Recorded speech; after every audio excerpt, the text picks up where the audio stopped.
हमारे YouTube channel में आपका स्वागत है। मैं एक कहानी सुनाना चाहती हूँ आप लोगों को, और इसमें कोई त्रुटि हो तो क्षमा करना। एक एक गरीब ब्राह्मण है का लड़का है। गरीब ब्राह्मण, बहुत गरीब, इतना गरीब कि उसके घर में खाने के लिए भी कुछ नहीं है। वो इतना उदास और परेशान हो गया कि कोई काम न धंधा न कुछ। वो बेचारा चला जा रहा।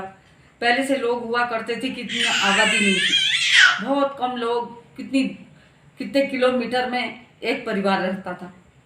और ऐसे ही वो चले जा रहा था बेचारा। बहुत निर्धन ब्राह्मण था, वो था लड़का ही। तो अब उसका परिवार था, पत्नी थी, माता पिता थे और एक वो खुद था। तो अब इनका गुजारा बड़ी मुश्किल से होता था। एक बार ये चलते चलते बड़ा उदास, दीनहीन और निराश चले जा रहा था सुनसान पगडंडियों में। एक वहाँ क्या हुआ कि बाबा के भेष में इसे भगवान मिले। भगवान को दया आई। अब उन्होंने सोचा अब ये बहुत ही निर्धन है, इसके पास कोई चारा तो है नहीं। वैसे भी भगवान हर किसी की व्यवस्था करके रखते हैं, उसकी भी उन्होंने व्यवस्था करके रखी थी। तो भगवान ने उससे कहा साधु का भेष बना के कि बच्चा क्या बात है, तुम इतने उदास क्यों हो, इतने निराश क्यों हो। वो बताना नहीं चाह रहा था अपनी मजबूरी, संकोच बस। तो उसने फिर पूछा बाबा ने, तू बता तो सही, हो सकता है मैं कुछ परेशानी दूर कर सकूं तेरी।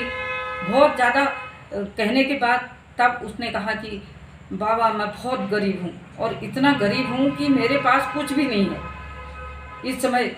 न खाने को न पहनने को हमारे घर में कुछ नहीं है। हम बहुत ही दीनहीन गरीब हैं और बहुत बुरी दशा है हमारी। तो उसने कहा बच्चा मैं तुझे एक वरदान देना चाहता हूँ, बता तुझे वरदान एक ही मिलेगा, चाहे तुझे कितनी चीज़ों की ज़रूरत हो, मगर वरदान तुझे एक ही मिलेगा। तो उसने कहा ऐसे कैसे हो सकता है। उसने कहा बाबा ऐसा नहीं हो सकता कि मैं अपने घर पूछ के आऊँ, घर वालों के विचार ले लूँ और तब मैं तुम्हें बताऊँ। तो भगवान ने कहा ठीक है, तुम घर पूछ के आना, कल इसी समय फिर मुझे यहाँ पर मिलना। तो उसने कहा ठीक है। वो सीधा घर गया। ऐसे ही सोच विचार करते करते परेशानी में अब जो है वो घर पहुँचा उदास निराश जैसा। तो सबसे पहले उसने अपनी माँ से कहा, उन्होंने कहा माँ मैं सुनसान रास्ते से जा रहा था तो एक साधु मिला मुझे। उसने कहा बच्चा तुम उदास क्यों हो, और मैंने उसे अपनी परेशानी बताई। तो उसने कहा कि मैं तुम्हें एक वरदान देना चाहता हूँ, सिर्फ एक। उसमें तुम चाहे कुछ भी मांगोगे, मगर वरदान एक ही होना चाहिए।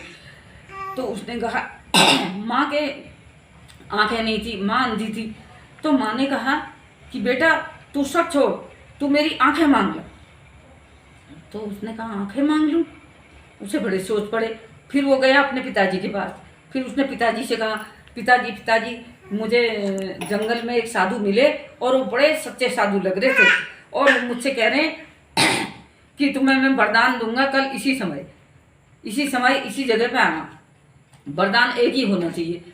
तो उसके पिताजी ने कहा एक ही वरदान होना चाहिए, तो बेटा तू ऐसा कर कि अन्न और धन मांग ले। अन्न धन हो जाएगा तो हमारा घर भरपूर हो जाएगा, फिर हम सब कुछ कर लेंगे।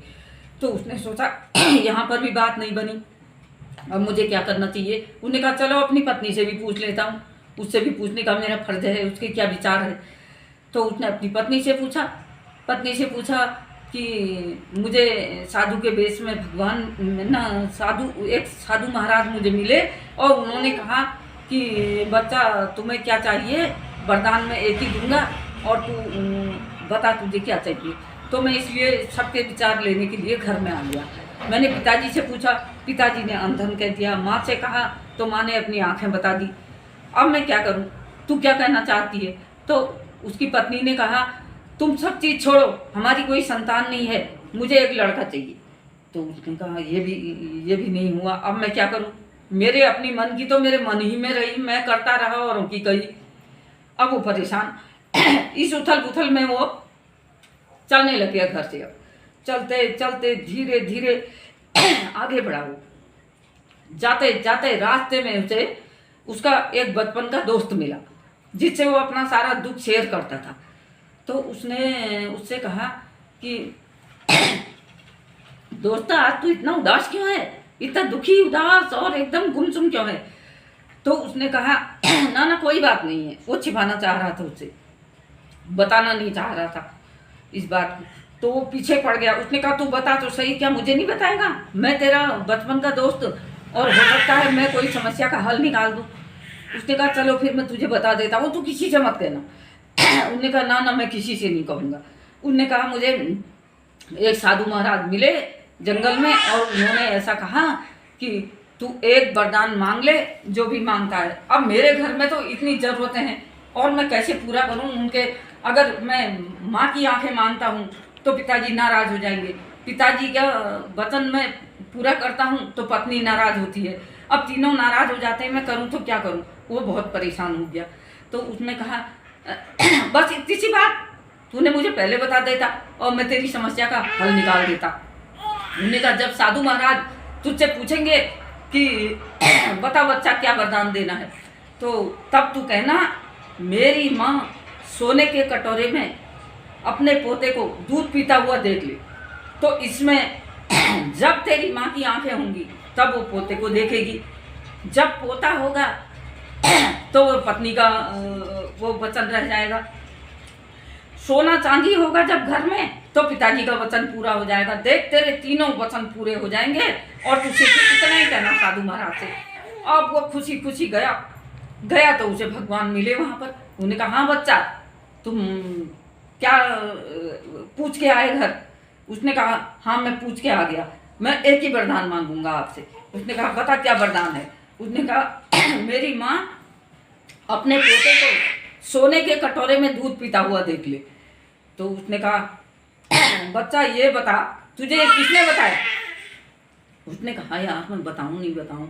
उसने कहा तुझे तो मैंने वरदान दे दिया, पर ये बता तुझे ये बात किसने बताई? उसने कहा एक कायस्थ के लड़के ने मुझे ये बात बताई। तो उसने कहा कायस्थ का लड़का? आज के बाद कायस्थों का दिमाग आधा हो जाना चाहिए। तो आज भी कायस्थों के पास पूरा दिमाग है, सबसे ज्यादा तेज। ये कहानी यहीं पर समाप्त होती है। इसके लिए क्षमा चाहती हूँ, कोई गलती होगी बस बंद कर।